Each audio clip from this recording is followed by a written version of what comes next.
Hello everyone, नमस्ते। Welcome back to classes by Babita Gupta, Hawks educational institute.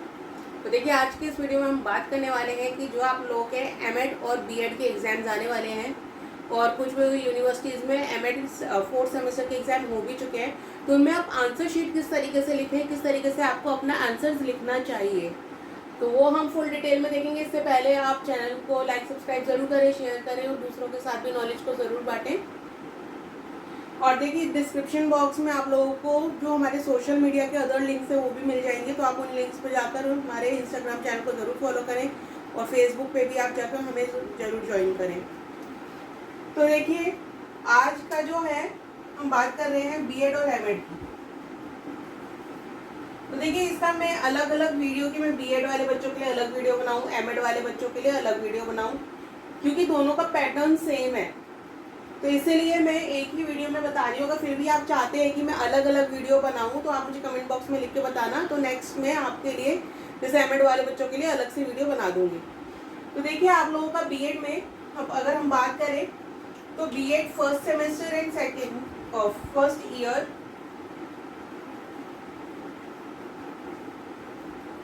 And BEd second year, तो इनकी हम बात करेंगे।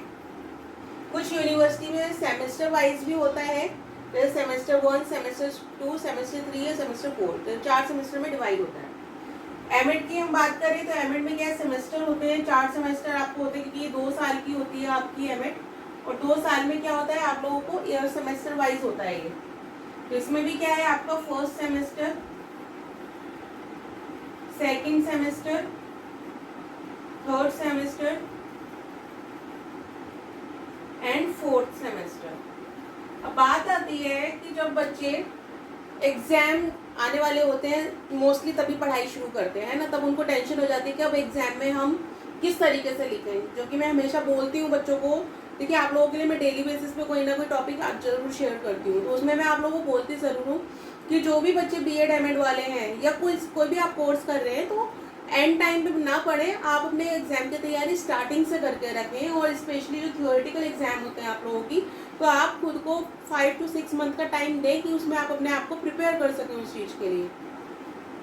तो देखिए, जब हम इन ईयर्स की बात करते हैं तो बात होती है कि इसमें आप एग्जाम आने वाले हैं तो पेपर कितने नंबर का होगा, उसमें आंसर हमें कितना लिखना पड़ेगा, उसमें शीट कैसी होगी, और उसके अंदर शीट में हम आंसर किस तरीके से लिखेंगे, कितने पेज का आंसर होना चाहिए। सबसे ज़रूरी क्वेश्चन यही होता है बच्चों का कि उसके अंदर आंसर कितने पेज का होना चाहिए। तो देखिए, और ये जो अब मैं पैटर्न आप लोगों के साथ में शेयर करने वाली हूँ, ये आप लोगों का एमडीयू, सीआरएसयू, केयूके यानी कुरुक्षेत्र यूनिवर्सिटी, इसके अलावा गुरुग्राम यूनिवर्सिटी आप लोगों की, आईजीयू यूनिवर्सिटी है जो, और आप लोगों की सीसीएसयू है। तो इस तरह की जो यूनिवर्सिटीज़ हैं उनका सबका क्या है, सेम पैटर्न ही है, क्योंकि इसमें बहुत ज़्यादा डिफरेंस नहीं होता है। तो उनमें क्या है, आप लोगों का 100 मार्क्स का एग्जाम होता है। अब देखिए, अगर 100 मार्क्स के एग्जाम की हम बात कर रहे हैं तो इसमें क्या होगा, आप लोगों का 80 मार्क्स की आप लोगों की होती है थ्योरी और 20 मार्क्स के होते हैं आपके इंटरनल, जो इंटरनल असेसमेंट होते हैं, जो कि अभी मैंने सीआरएसयू की डेट शीट भी शेयर की थी इंटरनल असेसमेंट वाली, क्योंकि वो जो भी अपडेशन आते हैं वो मैं आप लोगों के साथ में शेयर करती रहती हूँ। तो आप लोगों का जो थ्योरी मार्क्स है वो 20 मार्क्स का होता है, और इंटरनल जो होते हैं, जो आप जो भी असेसमेंट तैयार करते हैं वो आपके सबमिट होते हैं। तो हमें जो मेन प्रिपरेशन जो करनी होती है वो किसकी कर रहे हैं, हम 80 मार्क्स की कर रहे हैं। 20 मार्क्स का तो इंटरनल आप असेसमेंट बना के सबमिट कर देंगे, ठीक है ना। अब 80 मार्क्स में हम किस तरीके से लिखें आंसर शीट में कि हमारे को अच्छे नंबर आ पाए, क्योंकि बच्चे बहुत ही शिकायत करते हैं कि मैम हमने तो लिखा था, पूरा लिख कर आए हैं, पूरी शीट भर के आए हैं, उसके बाद भी हमारा पेपर रह गया, हम पेपर नहीं भर पाए, अब हमारा पेपर क्लियर नहीं हो पाया है। तो वो प्रॉब्लम क्यों आती है वो हम देखेंगे। देखिए,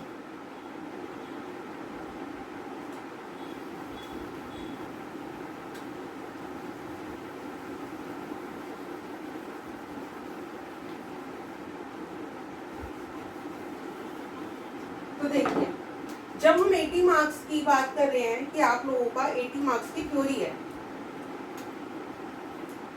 80 मार्क्स की थ्योरी में आपका क्या होता है, आपका 16 मार्क्स मार्क्स का एक क्वेश्चन होता है, 1 क्वेश्चन, जिसमें कि क्या होता है, आपको टोटल जो एग्जाम में होते हैं 9 क्वेश्चंस दिए होते हैं, उन 9 में से आपको 5 क्वेश्चंस करने होते हैं। अब जो फर्स्ट क्वेश्चन होता है आपका, फर्स्ट क्वेश्चन आपका रहता है शॉर्ट नोट का। फर्स्ट क्वेश्चन जो होता है वो होता है हमारा शॉर्ट नोट, जो कि क्या है, टोटल 16 मार्क्स का है। बट ये जो 4 इसके अंदर आपको शॉर्ट नोट दिए होते हैं, और वो 4 जो शॉर्ट नोट होते हैं वो 4 मार्क्स ईच होते हैं, वो 4 marks each.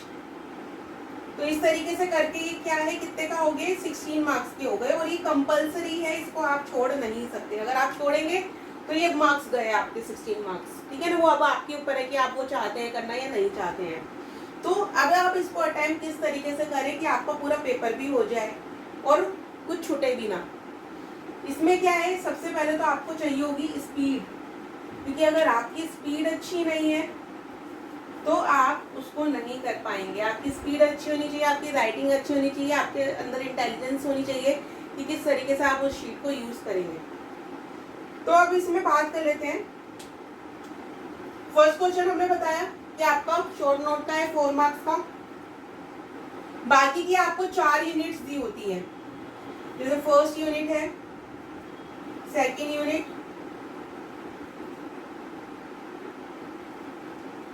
Third unit and fourth unit. अब इन 4 यूनिट में से क्या होगा, आपको 2-2 क्वेश्चन दिए होंगे। उन 2-2 क्वेश्चन में से आपको एक क्वेश्चन कंपलसरी है जो करना है, ठीक है ना। चारों यूनिट में से कई बच्चे कई बार क्या करते हैं कि अगर एक यूनिट में आपको 2 क्वेश्चन दिए हुए हैं और दोनों क्वेश्चन आपको लग रहा है कि बहुत इजी है, आप कर सकते हैं, तो एक यूनिट में से 2 क्वेश्चन कर डालते हैं वो। बट क्या होता है, फिर वहाँ पे उनके नंबर कट जाते हैं, उनको नंबर नहीं मिलेगा, उनको एक ही क्वेश्चन का नंबर मिलेगा। क्योंकि कोरोना टाइम पे हुआ था कि आप एनी 5 क्वेश्चन कर सकते हैं, बट अब वो नहीं है। आपके टाइम में आप ऐसा नहीं कर सकते हो कि आप एनी 5 कर लो। आपको सिर्फ यूनिट में से, हर एक यूनिट में से एक क्वेश्चन करना होगा, अटेम्प्ट करना होगा। अब बात करते हैं, जब वो एक क्वेश्चन अटेम्प्ट करेंगे तो उस कितने पेज का होना चाहिए, और ये जो शॉर्ट नोट हम करेंगे तो वो कितने पेज का होना चाहिए।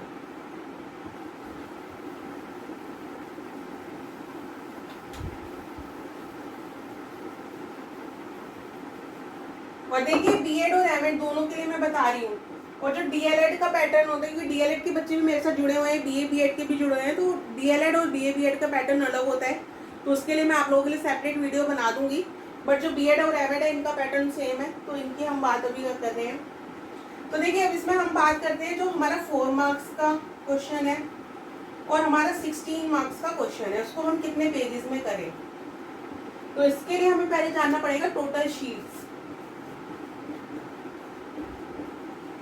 तो देखिए जो टोटल शीट्स होती है, अगर हम एमडीयू की बात करें, यानी कि महर्षि दयानंद यूनिवर्सिटी की बात करें, तो वहाँ पे जो आपको एक शीट मिलती है पूरी, उसके अंदर 36 पेज होते हैं, 36 पेजेस। और सीआरएसयू की अगर हम बात करें तो वहाँ पे आपको मिलते हैं 40 पेजेस।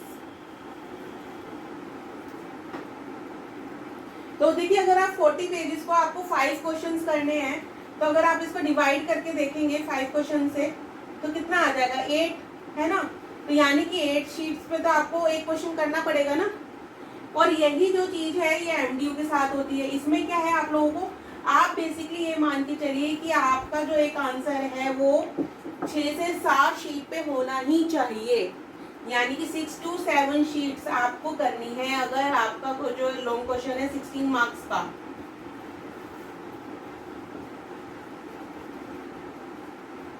ठीक है। और 6 to 7 शीट आप कैसे करेंगे, आगे पीछे की, है ना, जैसे आगे की शीट पीछे की शीट, इस तरीके की शीट आपको दी होती है। सबसे पहले तो एक काम आप जरूर कीजिए, जब भी आपको शीट मिले तो यहाँ पे आप एक साइड में लाइन जरूर खींचिए, अपनी पूरी शीट में स्केल लेके जाइए और उस लाइन को खींचिए। बहुत ज़्यादा चौड़ी लाइन मत खींचिए, छोटी लाइन खींचिए, जिससे क्या होगा कि थोड़ा सा मार्जिन कम हो जाता है पेज का, है ना, उससे आपको भी हेल्प मिलती है करने के लिए। तो आप अपने जो एक एवरेज आप लेके चलें, जो सीआरएसयू की अगर हम बात करें तो यहाँ पे 8 पेजेस का एक आंसर आपको होता है। तो आप 7 से 8 पेजेस मान के चलिए कि आपको 7 जो पेजेस हैं वो तो करने ही हैं आपको एक 16 नंबर के क्वेश्चन में। कभी कभी होता है कि हमारा आंसर इतना बड़ा होता है कि हमारे सिर्फ 6 शीटें भर पाती हैं या 6.5 शीट भर पाती है, पर जो सेकंड जो आंसर आपने लिखा वो कवर कर लेता है उतना, है ना, वो आपका 7 शीट पे आया या 8 शीट पे आया, इस तरीके से भी हो जाता है। तो वो क्या है, आप उसको कवर कर सकते हैं, पर किस तरीके से कवर करेंगे वो भी मैं बताती हूँ अभी आपको। ये हुआ 16 मार्क्स की बात। अब अगर 4 मार्क्स के हम शॉर्ट नोट की बात करें तो इसमें आप 2 शीट का मार्जिन लेके चलिए कि अगर आप एक 4 मार्क्स का शॉर्ट नोट कर रहे हैं तो उसमें आपको क्या है, उसमें आपको 2 शीट भरनी है, यानी कि आगे पीछे की पूरी शीट आपको कवर करनी है उस टॉपिक के अंदर, जिसमें आपको उसमें सारी चीज़ें एक्सप्लेन करनी है जो भी पूछा गया है। जैसे मान लीजिए कैरेक्टरिस्टिक्स पूछे गए हैं, विशेषताएं पूछी गई हैं किसी चीज़ की, तो आपको क्या है, आगे और पीछे की शीट कवर करनी है कि उसमें आपका आंसर पूरा आना चाहिए। तो ये आई होप आप लोगों को इतना तो समझ में आया है, क्लियर हुआ कि आपको कितना शीट में करना चाहिए। एक चीज इसमें और, समटाइम क्या होता है कि जो 16 मार्क्स का जो आपको क्वेश्चन दिया हुआ है, ये 2 पार्ट्स में 2 नोट्स इसमें आपको दिए होते हैं 8 मार्क्स के। इस तरीके से बहुत आता है क्वेश्चन कि 16 मार्क्स का क्वेश्चन आपको 8 मार्क्स में दे दिया 2 पार्ट्स में। तो अब आप क्या करेंगे, पहली बात तो ये गलती बिल्कुल मत करें कि अगर 16 मार्क्स का एक क्वेश्चन है उसमें आपको 8 नंबर वाला एक तो आता है, एक नहीं आता है, तो आप इसको तो नहीं करेंगे, एक करेंगे बस, और आप सोचेंगे कि आपका आंसर हो गया पूरा, एक किसी और में से कर लेते हैं। ऐसा नहीं, अगर आप अटेम्प्ट कर रहे हो एक तो पूरा ही अटेम्प्ट करोगे तभी उसका 16 मार्क्स में से एक आंसर में आपका मरेगा या मिलेंगे, उसके मार्क्स आपको मिलेंगे। ऐसा नहीं है कि आपने 8 मार्क्स का इसमें से चूज कर लिया, 8 मार्क्स का आपने किसी और जो यूनिट है उसमें से आपने चूज कर लिया और आपने सोचा कि अब मेरे कवर हो गए 16 मार्क्स, अब मार्क्स मिल जाएंगे। ऐसा नहीं होता है, पूरा एक 16 मार्क्स अगर 8 नंबर की शॉर्ट नोट से अगर आपको आते हैं तभी आप उसको करें। और इस 8 मार्क्स के एक शॉर्ट नोट के लिए आपको चाहिए होगी 4 शीट, यानी कि 8 मार्क्स के शॉर्ट नोट के लिए आपको 4 शीट में आंसर करना होगा। इतना शीट में आपका आंसर होना चाहिए अगर आप अच्छा करते हो और अच्छे से आपको आता है तो। क्योंकि कई बार क्या होता है, आप किसी से नॉलेज ले रहे हैं, उसने बोला आपको कि नहीं शीट का तो कोई फर्क नहीं पड़ता है, इसमें तो बस आप 2 पेज में भी कर दो आंसर मेन पॉइंट लिखकर। तो ऐसी गलती बिल्कुल मत करना, आपको मार्क्स नहीं मिलने वाले हैं। क्योंकि देखिए थ्योरेटिकल एग्जाम में क्या है कि बच्चे की नॉलेज देखी जाती है कि उसके अंदर एग्जैक्टली माइंड कितना है, कितना क्रिएटिविटी है उसके अंदर, कितना वो एक टॉपिक को एक्सप्लोर कर सकता है। क्योंकि एज अ टीचर हमें भी क्या है, एक टॉपिक को बच्चे को एक्सप्लोर करना है, उसको समझाना है, तो किस तरीके से आप समझा पाएंगे। तो यही इसलिए होता है थ्योरेटिकल एग्जाम कि आपको कितनी नॉलेज है, आप कितना एक टॉपिक को एक्सप्लोर कर सकते हैं। तो ये मार्क्स डिस्ट्रीब्यूशन हो गए। तो इसमें मैंने आपको 4 मार्क्स का बताया कि उसमें आपको 2 शीट्स चाहिए। 16 मार्क्स का बताया कि इसमें आपको, आप इसमें 6 भी रहने दीजिए, आप 7 शीट मान के चलिए कि आपको 7 शीट का आंसर करना ही करना है। 8 भी हो जाए तो कोई बात नहीं, तो 7 शीट आप इसको करके चलिए। और 4 मार्क्स का अगर है तो 2 शीट में करना है, अगर 8 मार्क्स का है तो आपको उसके लिए 4 शीट्स में आंसर लिखना है अपना। अब बात कर लेते हैं कुछ यूनिवर्सिटीज की कि जहाँ पे क्या है, हो सकता है आपको 2 मार्क्स का भी दे दिया जाए।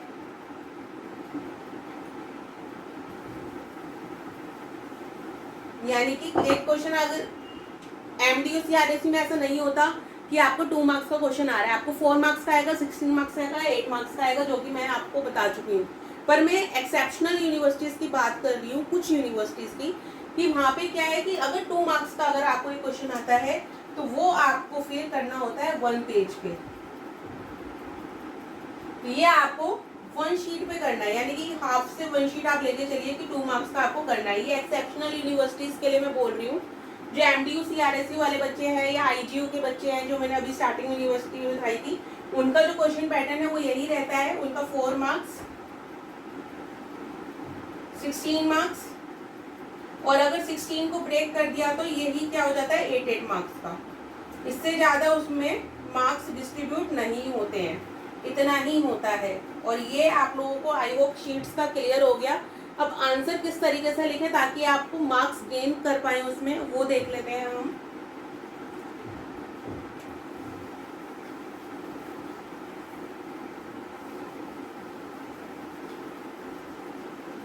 तो देखिए इसमें मैं आपसे सीधे 16 मार्क्स के क्वेश्चन की बात करूंगी कि उसका आंसर आप किस तरीके से लिखेंगे।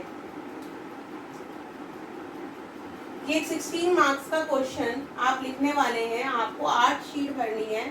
मैं 8 शीट मान के चल रही हूँ कि आप 8 शीट तो भर लोगे, ठीक है ना, क्योंकि 7 से 8 शीट का मैंने आपको एवरेज दिया है, तो मैं 8 शीट मान के चलूँ कि आपको 8 शीट पे आंसर करना है। ये एक आंसर 16 मार्क्स का 8 शीट के ऊपर करना है, यानी कि आगे पीछे करके इस तरीके से 8, ये नहीं कि आगे पीछे की मिला के एक पेज, नहीं, आगे पीछे की 8 शीट, ठीक है ना। तो अब इसमें क्या है, 16 मार्क्स के क्वेश्चन में आप किस तरीके से आंसर लिखेंगे। सपोज आपको पूछ लिया गया प्रेगमेटिक जो थ्योरी है क्या है, या प्रेगमेटिक थ्योरी को आप किस तरीके से बताएंगे, या प्रेगमेटिक जो फिलॉसफी है उसको आप किस तरीके से बताएंगे। तो अगर आपको इस तरीके से कोई भी टॉपिक दिया गया, जैसे करिकुलम दिया गया है, तो करिकुलम को आप किस तरीके से बताएंगे। तो उसमें आपको क्या करना है, सबसे पहले तो जो भी टॉपिक दिया जा रहा है आपको देखना है कि क्वेश्चन में मेन टॉपिक कौन सा है आपका। तो उस मेन टॉपिक को कंसर्न करोगे आप कि मेन टॉपिक क्या है। उसके बाद में जब आप देखोगे कि टॉपिक क्या है, उसमें आपको दूसरी चीज होगी उसके बारे में बताना कि क्या चीज है वो। तो उसको हम क्या बोलेंगे, उसका meaning and concepts. Meaning and concepts, इसको हम बोलते हैं हिंदी में परिभाषा और संप्रत्यय। कॉन्सेप्ट्स को हिंदी में बोला जाता है संप्रत्यय। तो परिभाषा और संप्रत्यय आप सबसे पहले बताते हैं। और एक चीज और मैं इसमें बता दूं कि 16 मार्क्स का क्वेश्चन करने के लिए आप क्या समझते हैं कि आपके पास कितना टाइम होगा। आप मान के चलिए कि आपके पास मैक्सिमम 35 मिनट्स हैं एक आंसर को करने के लिए, क्योंकि बच्चे 1-1 घंटा लगा देते हैं एक आंसर को करने में। इस तरीके से आप 3 घंटे में 6 क्वेश्चन नहीं कर पाएंगे, सॉरी 5 क्वेश्चन आप 3 घंटे में नहीं कर पाएंगे। तो आप अपने आप को 35 मिनट्स का टाइम देके चले कि इस 35 मिनट्स में आपको 8 शीट में ये एक 16 नंबर का क्वेश्चन करना है। तो इस टाइम का भी तो आप ध्यान रखें, क्योंकि 1-1 घंटे में एक क्वेश्चन करने के चक्कर में बच्चे क्वेश्चन छोड़ आते हैं, वहाँ पे 1-1, 2-2 क्वेश्चन छूट जाता है उनका। तो देखिए, अब आपने मेन टॉपिक कंसर्न कर लिया, इसके बाद मीनिंग एंड कॉन्सेप्ट्स उसका लिख लिया जो भी टॉपिक है। उसके आपने कैरेक्टरिस्टिक्स लिखे कि क्या कैरेक्टरिस्टिक्स हैं, यानी कि परिभाषा और सॉरी विशेषताएं क्या है वो लिखी आपने यहाँ पे। तो संप्रत्यय आपने आंसर में क्या है, आपने मीनिंग एंड कॉन्सेप्ट लिख लिया, संप्रत्यय लिख लिया, कैरेक्टरिस्टिक्स लिख लिया, विशेषताएं लिख ली। पर कई बार क्या होता है, जब आप क्वेश्चन को देखेंगे उसमें सिर्फ आपसे 2 ही चीजें पूछी है। जैसे कि मान लीजिए प्रेगमेटिक थ्योरी की मैंने बात की, तो प्रेगमेटिक थ्योरी आपसे पूछ ली और उसका एजुकेशनल इम्प्लीकेशन पूछ लिया, या उसकी यूटिलिटी पूछ ली। बट आपको उसके बारे में क्या है, हर एक चीज एक्सप्लेन करनी है जो भी आपको पता हो। जैसे कि कैरेक्टरिस्टिक्स की हम बात कर रहे हैं, इनको हम फीचर्स भी बोल सकते हैं। तो देखिए, फीचर्स और कैरेक्टरिस्टिक्स एक ही बात होती है।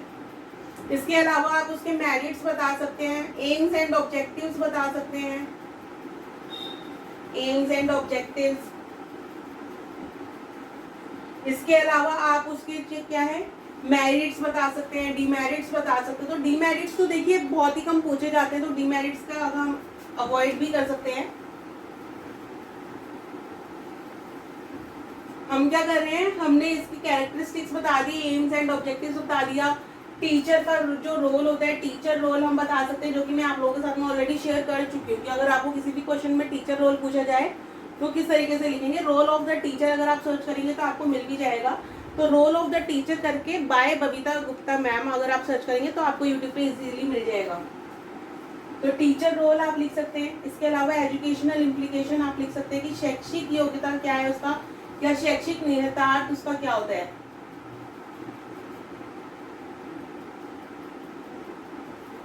एजुकेशनल इम्प्लीकेशन, तो इसको हम क्या बोल सकते हैं, शैक्षिक निहितार्थ। निहितार्थ इसको हम बोलते हैं हिंदी के अंदर, क्योंकि हिंदी वाले बच्चे भी मेरे साथ जुड़े हुए हैं। तो इस तरीके से क्या है, आप वो भी उसके अंदर बता सकते हैं। जो चीज देखिए मेन चीज है, आपको अगर क्वेश्चन में 2 चीजें पूछी है तो सिर्फ आपको 2 अगर आप बताओगे तो आपको 2-3 पेज में आंसर खत्म हो जाएगा। बट आपको क्या है उसमें ऐड करना है जो भी आपको नॉलेज है। अब मैंने ये सारी चीजें लिखा है, जरूरी नहीं कि एक आंसर में कैरेक्टरिस्टिक्स भी हो, एजुकेशनल इम्प्लीकेशन भी हो, जो भी आपका जिस तरीके का क्वेश्चन है उससे जुड़ी हुई जो चीजें हैं आप उसमें ऐड कर सकते हैं। इससे ऐसा कुछ नहीं होता कि आप उसमें ऐड नहीं कर पाते। पर हाँ, इस चीज का ध्यान रखिएगा कि जो मेन पॉइंट पूछा गया है क्वेश्चन के अंदर, जैसे कि अगर उसमें पूछा गया है explain the role of teacher in pragmatic theory, या फिर explain the role of teacher या एजुकेशनल इम्प्लीकेशन ऑफ पियाजे थ्योरी। अगर ये पूछ लिया जाए आपसे कि what are the educational implication of पियाजे थ्योरी, तो क्या होगा कि आप, अगर बच्चों ने नहीं पढ़ा होगा तो वो वही छोड़ देंगे एजुकेशनल इम्प्लीकेशन, और बाकी की सारी चीज़ें उसमें लिखकर आ जाएंगे पियाजे की पूरी थ्योरी, तो उसमें भी आंसर नहीं, आपको मार्क्स नहीं मिलने वाले हैं। तो जो आपसे क्वेश्चन में पूछा जा रहा है उसके मार्क्स वो तो आपको लिखना ही लिखना है, उससे ऐड करके आप जो एक्स्ट्रा चीज़ें वो लिख सकते हो वो भी लिखना है। अब जो एक्स्ट्रा चीज़ें लिखोगे वो कैसे लिखनी है वो आपको लिखनी है, उनमें आप किस तरीके से क्या क्या चीज़ें यूज़ कर सकते हो। आप उसमें सबसे पहले तो पॉइंट वाइज लिखोगे, जो भी आप आंसर लिखोगे वो कैसा होना चाहिए, पॉइंट में। देखिए जब आप मीनिंग की बात करते हैं, मीनिंग लिखते हैं, तो मीनिंग पॉइंट में आपको नहीं लिखना है, मीनिंग तो आपका पैराग्राफ में ही आता है। बट जब आप कैरेक्टरिस्टिक्स लिखते हो, फीचर्स लिखते हो, आप एम्स या ऑब्जेक्टिव्स लिख रहे हो, तो वो सब आपके पॉइंट्स के अंदर आएंगे आंसर। अगर आप एजुकेशनल इम्प्लीकेशन लिख रहे हो वो भी पॉइंट्स में आएगा आपका आंसर। इसीलिए मैं जब भी आपके साथ कोई क्वेश्चन शेयर करती हूँ तो वो पूरे पॉइंट्स में करती हूँ और सिंपल लैंग्वेज में करती हूँ कि आपको समझ में आ जाए। और इसी तरीके से आपको भी अपने एग्जाम में लिखना है कि आपको पॉइंट्स में आप पॉइंट वाइज आंसर लिखें और सिंपल लैंग्वेज में लिखें, कोई उसमें कोई आपको डिफ़िकल्ट लैंग्वेज यूज़ नहीं करनी है, इस तरीके से कि आप अपनी बात सामने वाले को समझा पाएँ कि आप क्या कहना चाह रहे हो उस टॉपिक के बारे में। इसका ध्यान रखें। एक चीज़ आप बना सकते हैं इसमें फ्लो चार्ट, तो इसमें आप फ्लो चार्ट का भी यूज़ कर सकते हैं। जैसे कि मान लीजिए पियाजे है, पियाजे की 4 स्टेजेस हैं, तो आप इस तरीके से एक फ्लो चार्ट बना सकते हैं। मैं बना के दिखा दूँ।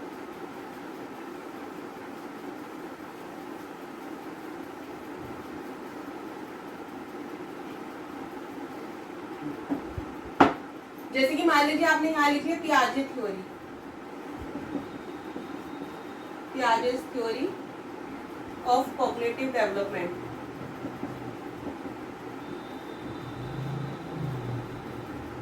आपने इस तरीके से लिख लिया बीच में। अब आपने क्या करा, इसके चारों तरफ एक सर्कल डाला। ये सिर्फ मैं एक एग्जांपल दे रही हूँ, इस तरीके से आप फ्लो चार्ट बना सकते हैं। इस तरीके से आपने एक सर्कल बनाया। अब इसमें क्या है, आप 4 स्टेजेस के यहाँ पे उनके नाम लिखोगे। सेंसरी मोटर स्टेज है, प्री ऑपरेशनल स्टेज है उनकी, तो जो भी फॉर्मल है, आप चारों स्टेज के बारे में इस तरीके से एक फ्लो चार्ट बना सकते हो। इसमें क्या होगा कि आपका पेज कवर होता है और आपका आंसर इफेक्टिव लगता है। ये एक ट्रिक है जो मैं आप लोगों को बता रही हूँ, बहुत ही इंपॉर्टेंट ट्रिक है, इसको आप ध्यान रखिएगा। तो इस तरीके से आप फ्लो चार्ट का यूज कर सकते हैं। तो आपने अभी मेन क्या देखा कि सबसे पहले हम कॉन्सेप्ट और मीनिंग एक्सप्लेन करेंगे, उसके बाद कैरेक्टरिस्टिक्स एक्सप्लेन करेंगे, एम्स या ऑब्जेक्टिव्स है तो वो एक्सप्लेन करेंगे, मेरिट्स एक्सप्लेन करेंगे। उसके बाद में जो क्वेश्चन में पूछा जा रहा है, जैसे कि एजुकेशनल इम्प्लीकेशन पूछा जा रहा है तो वो आप बताएंगे, या रोल ऑफ द टीचर पूछा जा रहा है तो वो बताएंगे। तो जो क्वेश्चन में पूछा जा रहा है वो तो बताना ही है, उसके साथ में जो 4 चीज़ें और ऐड करके आपको और पॉइंट में आंसर लिखना है आपको। और पॉइंट भी बहुत ज़्यादा बड़े बड़े नहीं बनाने, शॉर्ट पॉइंट्स में लिखना है। और एक पॉइंट लिखने के बाद में दूसरे पॉइंट जब आप लिखेंगे तो 1 लाइन का स्पेस ज़रूर छोड़ें। सारा ऐसा पेज की बचत बिल्कुल ना करें कि आप बचा के लिख लें, एकदम थोड़ा खुला लिखें और 1 लाइन का स्पेस दें पॉइंट्स के बीच में। तो ये सारी जो ट्रिक्स हैं मैं आपको बता रही हूँ ना, ये आपके एग्जाम में बहुत काम आने वाली है। इससे आपका जो एग्जाम है वो अच्छा जाएगा, स्कोरिंग होगा। और देखिए सबसे जरूरी चीज़ है, तो जो ट्रिक्स मैं बता रही हूँ उससे सबसे ज़्यादा ज़रूरी है सब्जेक्ट नॉलेज। कि अगर सब्जेक्ट नॉलेज ही नहीं होगी तो फिर आप किस तरीके से कर पाएंगे, आप एक्सप्लोर नहीं कर पाएंगे एक टॉपिक को, आप एक टॉपिक को विस्तार में बता नहीं पाएंगे। तो सबसे पहले तो सब्जेक्ट नॉलेज आप ज़रूर लीजिए। उसके लिए मैंने आप लोगों के लिए सिलेबस शेयर किया हुआ है, सभी बच्चों के लिए सिलेबस शेयर किया है, बीएड वालों के लिए भी, एमएड वालों के लिए भी, बीएड स्पेशल, एमएड स्पेशल, तो सभी बच्चों का सिलेबस मैंने शेयर किया हुआ है। आप अपना सिलेबस देखिए सबसे पहले तो क्या सिलेबस आता है, उसके अंदर आपको क्या क्या पढ़ना है। प्रीवियस ईयर के क्वेश्चन पेपर मैंने आपको लिस्ट शेयर किए हुए हैं, तो उन प्रीवियस ईयर के क्वेश्चन पेपर्स को आप देखिए। तो सिलेबस देखिए, प्रीवियस ईयर के जो क्वेश्चन पेपर्स हैं, तो उनको आप ज़रूर देखिए। इसके अलावा इम्पोर्टेंट क्वेश्चंस मैंने आप लोगों के लिए शेयर किए हुए हैं, तो उनको आप देखिए। और भी मैं सेशंस लेती हूँ जिसमें कि आपके साथ up to date important questions वगैरह मैं शेयर करती रहती हूँ। मैं रात का मैंने एक टाइम बना रखा है, पहले मैंने 9 बजे मैंने लाइव सेशन लेती थी, उस 9 बजे के टाइम को मैंने 10 बजे का कर दिया है। तो अब 10 बजे मैं वो लाइव सेशन लेती हूँ, उसमें आपके लिए कोई ना कोई आपका एग्जाम का ज़रूर टॉपिक आप लोगों के साथ में शेयर किया जाता है, उसको आप ज़रूर देखिए, अटेंड कीजिए, आपके एग्जाम की तैयारी अच्छे से रहेगी। तो इम्पोर्टेंट क्वेश्चन को आप प्रिपेयर कीजिए, आंसर्स की प्रैक्टिस लिख कर कीजिए, रिटन प्रैक्टिस सबसे ज़्यादा ज़रूरी है, रिटन प्रैक्टिस, क्योंकि रिटन प्रैक्टिस होगी आपको तभी आपकी स्पीड अच्छी होगी, आपको पता चल पाएगा कि फ्लो चार्ट किस तरीके से बनाने हैं। तो अपने एग्जाम की तैयारी एक पूरे प्रॉपर वे में कीजिए। अगर आपको कुछ समझ नहीं आता है कमेंट बॉक्स में मुझे लिख के बताइए, और अगर समझ में आता है तब भी बताइए, अच्छा लिखिए कमेंट बॉक्स में कि आपको वीडियो कैसा अच्छा लगा। क्योंकि अगर आपको वीडियो अच्छा लगा तो फिर चैनल पे सब्सक्राइब तो बनता है कि आप चैनल को लाइक और सब्सक्राइब ज़रूर करें। तो देखिए, इस पैटर्न को आप फॉलो कीजिए। इसके अलावा अगर आपको लगता है कि आपको एग्जाम के अपनी तैयारी अच्छे से करनी है तो आप पर्सनल क्लासेस भी ले सकते हैं, जिसमें आप टॉपिक वाइज हर एक चीज़ को पढ़ सकते हैं।